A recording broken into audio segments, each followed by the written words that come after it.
All right, hi, welcome back. We're in the interview room.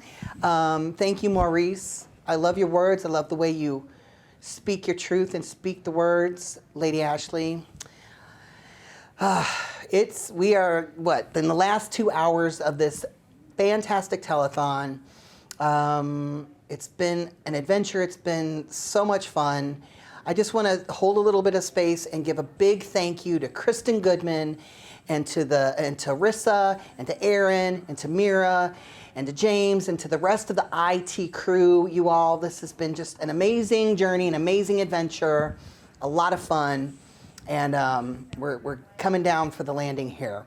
So I'm here with my friend Shane, and we're going to do another interview. Why don't you introduce yourself? Yeah, I'm Shane Stinson. I use he, him, his pronouns, and I run an Instagram account called Plus Size Trans Guy. I've been doing that for the past 2 years, so it's been a blast. Plus Size Trans Guy. Caught my eye a while ago, and I was like, look at this dapper, fluffier fella. And as a plus-size trans guy myself, I was like, I could use some of his his dapper energy. So tell me, what made you take up space like that? Absolutely. So I remember I've been out as trans for 6 years now. Okay. And I remember when I first came out, even seeing people who had been on testosterone and transitioning, and I was like, what is it going to be like to be 6 years on T or other things like that?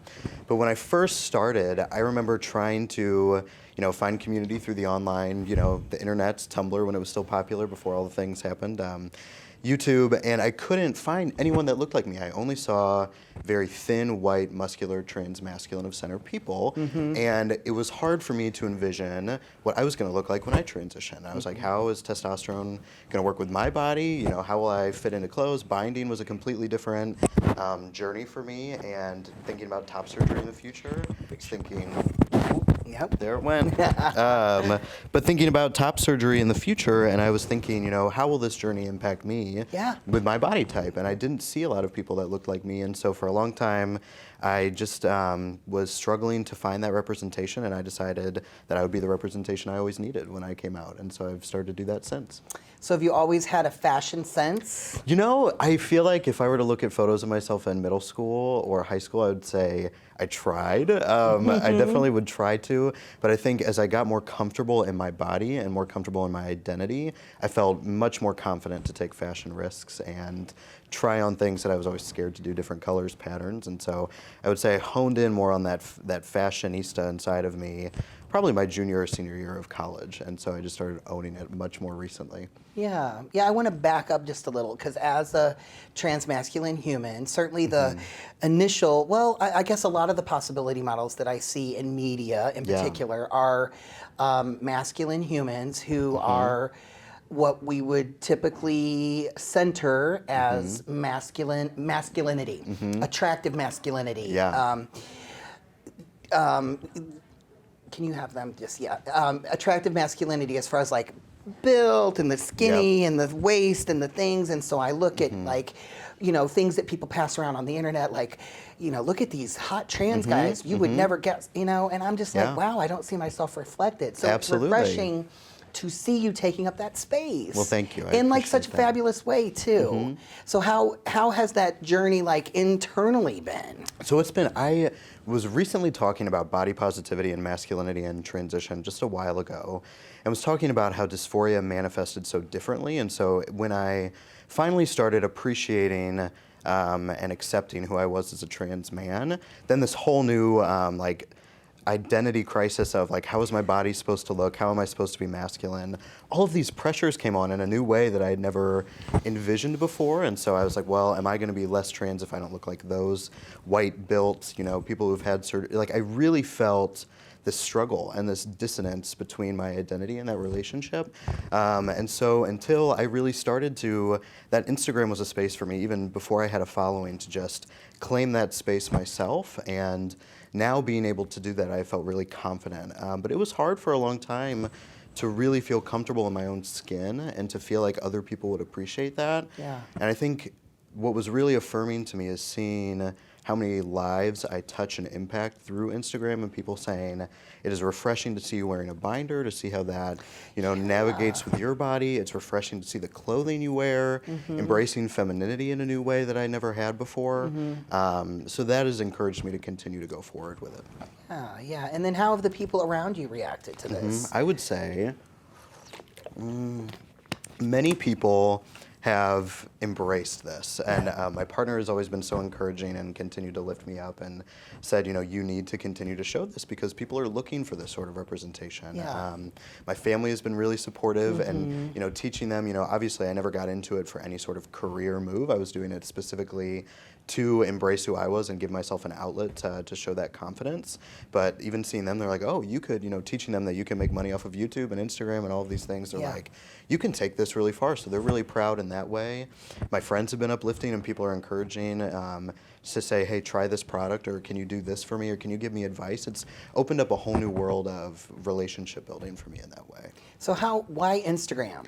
Tell me the ways, because I obviously we use Facebook a lot as an organization. I believe it's built a lot of power for our organization. It's also problematic in a lot of respects. We definitely use Instagram, but I see you have a lot of humans that are following you on Instagram. Yeah. So how did that happen? Why Instagram? That is so funny. So I completely, social media, I still am by no means any expert in all the ways that you can do things, but for Instagram, why I chose it is I'm not good at Twitter. I'm not good at the witty, like in 100. I know they've extended the characters that you can use, but I'm just not quick in that way.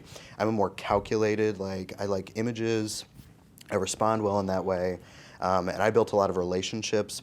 And feeling confident and building relationships by meeting other people on Instagram. Yeah. And I use Tumblr a lot, and then like I said, Tumblr had its downfall, and Instagram became the space where I was like, I can post things and show this representation and make connections in a way that I hadn't before.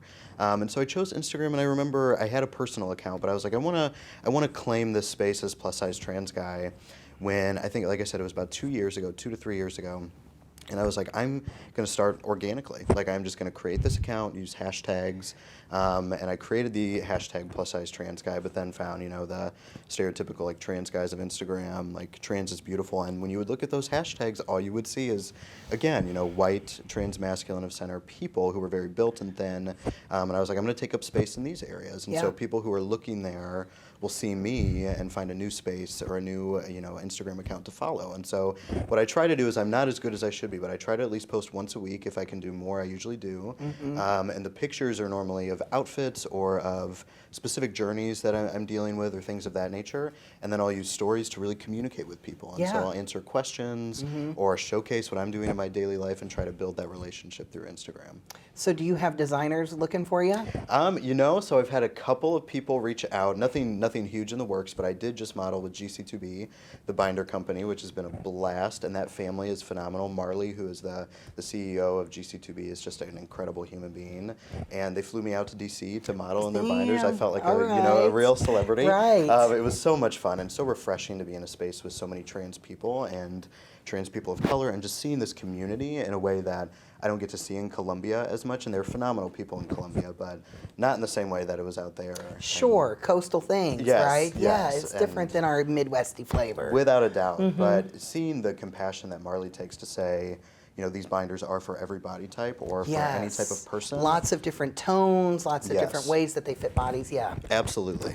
This just wants to keep sliding. It does. We'll keep it real close. All right. Yeah. So, and do you make money doing this? So, not right now. Okay. I have gotten free products. I've gotten deals in that way. But eventually, the more that following continues to grow, that is that opportunity. And so I'd like to venture into YouTube in the next coming year.